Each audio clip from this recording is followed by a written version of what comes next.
인류의 5만 년 역사를 단 50년이라는 시간 속으로 강제 압축한다면 어떤 모습일까요? 1962년 라이스 대학에서 케네디가 바라본 것은 단순히 우주를 향한 도전이 아니었습니다. 그는 인류가 동물의 가죽을 걸치던 시대에서 핵 에너지를 다루는 시대까지 그 혁신의 속도가 기하급수적으로 가속되고 있다는 시스템의 임계점을 포착한 것이죠. 하지만 지식이 확장될수록 우리가 통제하지 못하는 미지의 영역 또한 비례하여 넓어집니다. 이것이 우리가 직면한 역설입니다. 우리는 이제 집단적 이해의 범위를 아득히 넘어선 거대한 기술 시스템을 설계하고 있습니다. 과연 우리는 이 복잡한 시스템의 진정한 설계자일까요? 아니면 그저 가속하는 데이터의 흐름 속에서 뒤처지지 않기 위해 필사적으로 달리고 있는 부속품일까요? 기술의 가속화는 이제 우리에게 묻습니다.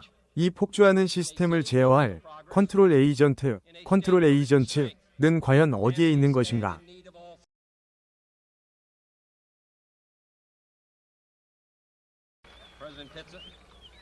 Mr. Vice President, Governor, Congressman Thomas, Senator Wiley and Congressman Miller, Mr. Webb, Mr. Bell, scientists, distinguished guests, ladies and gentlemen. I appreciate your President having made me an honorary visiting professor, and I will assure you that my first lecture will be very brief. I am delighted to be here, and I'm particularly delighted to be here on this occasion. We meet at a college noted for knowledge, in a city noted for progress, in a state noted for strength, and we stand in need of all three. For we meet in an hour of change and challenge, in a decade of hope and fear, in an age of both knowledge and ignorance. The greater our knowledge increases, the greater our ignorance unfolds. Despite the striking fact that most of the scientists that the world has ever known are alive and working today, despite the fact that this nation's own scientific manpower is doubling every 12 years in a rate of growth more than 3 times that of our population as a whole, despite that, the vast stretches of the unknown and the unanswered and the unfinished still far outstrip our collective comprehension. No man can fully grasp how far and how fast we have come. But condense, if you will, the 50,000 years of man's recorded history in a time span of but a half a century. Stated in these terms, we know very little about the first 40 years, except at the end of them, advanced man had learned to use the skins of animals to cover them. Then about 10 years ago, under this standard, man emerged from his caves to construct other kinds of shelter. Only 5 years ago, man learned to write and use a cart with wheels. Christianity began less than 2 years ago. The printing press came this year. And then less than 2 months ago, during this whole 50-year span of human history, the steam engine provided a new source of power.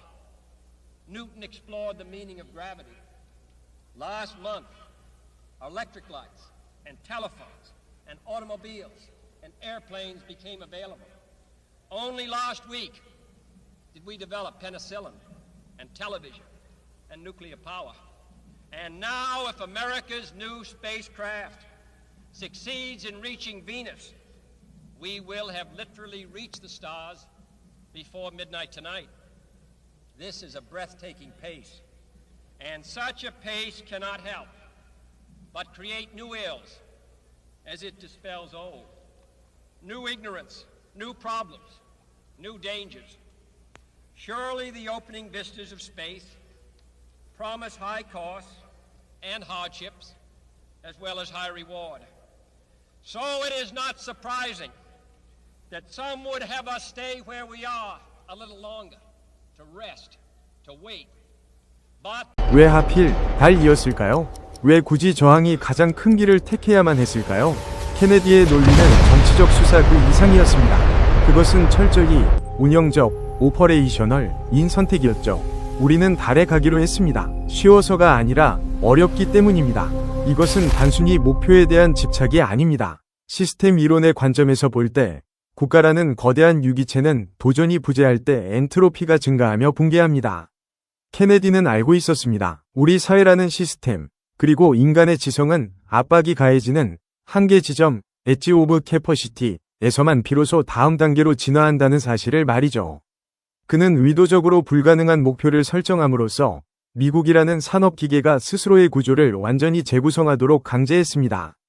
효율성이란 목표가 쉬워서 생기는 것이 아닙니다. 그것은 모든 에너지를 한 곳으로 집중해야만 달성 가능한 극한의 도전이 만들어낸 부산물일 뿐입니다. The moon. We choose to go to the moon.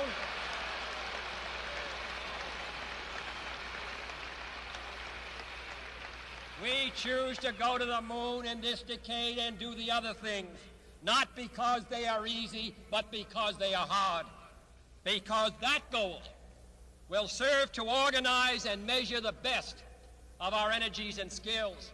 Because that challenge is one that we're willing to accept, one we are unwilling to postpone, and one we intend to win, and the others too.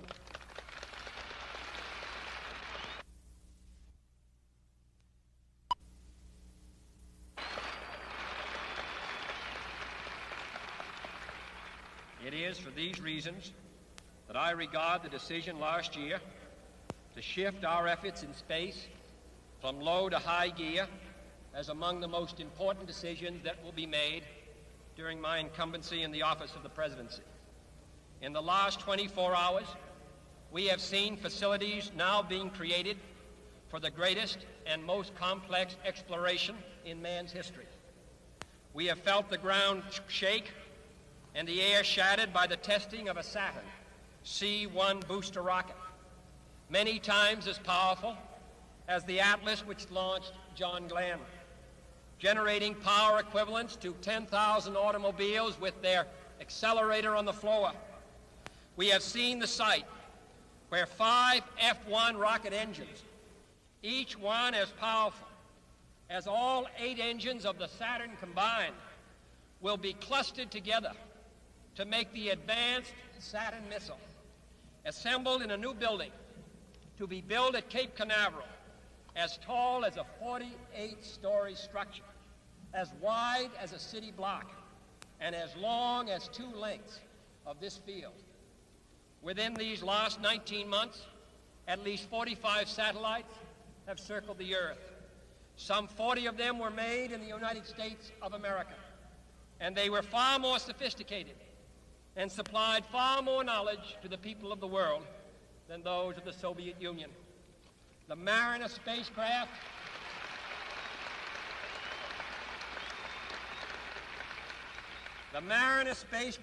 now on its way to Venus is the most intricate instrument in the history of space science.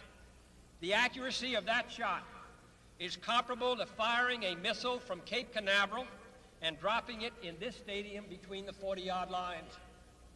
Transit satellites are helping our ships at sea to steer a safer course. Tyrus satellites have given us unprecedented warnings of hurricanes and storms, and will do the same for forest fires and icebergs. We have had our failures, but so have others, even if they do not admit them, and they may be less public. To be sure,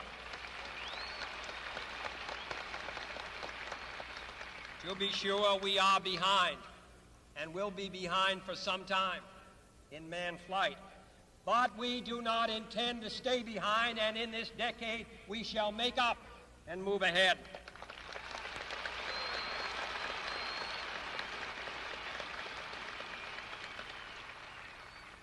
The growth of our science and education will be enriched by new knowledge of our universe and environment, by new techniques of learning and mapping and observation, by new tools and computers for 2026년 현재로 시선을 돌려봅시다. 우리가 정복해야 할 개척지는 이미 물리적인 우주를 넘어섰습니다. 우리는 이제 인공지능이라는 내적 구조와 초연결된 글로벌 경제의 복잡한 회로 속을 항해하고 있습니다. 60년 전 케네디가 새로운 대양을 향해 돛을 올렸듯 우리도 지금 보이지 않는 디지털 대양의 경계에 서 있습니다.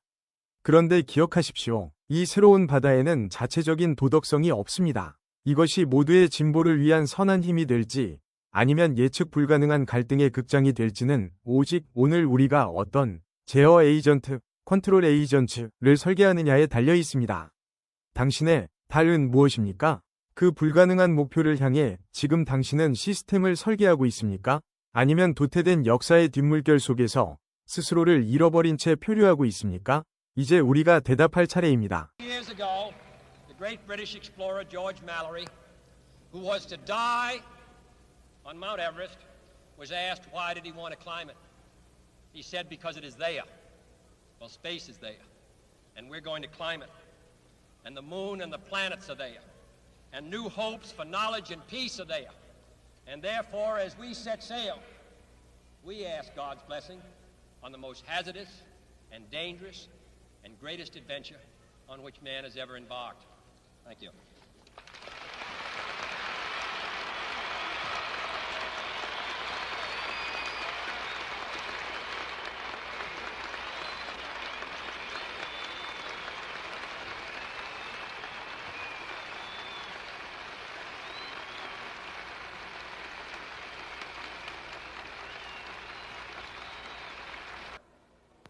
God of the light years, infinite beyond infinity, who dost also give meaning to our brief years, to thee we turn for thy benediction.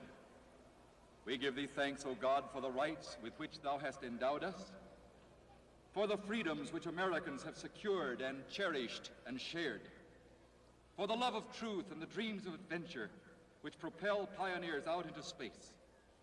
We are grateful for the lofty vision of our President, for the intelligence and the eloquence which give wings to his words. Guide and protect him, O Father, and all who are entrusted with the destiny of this great nation.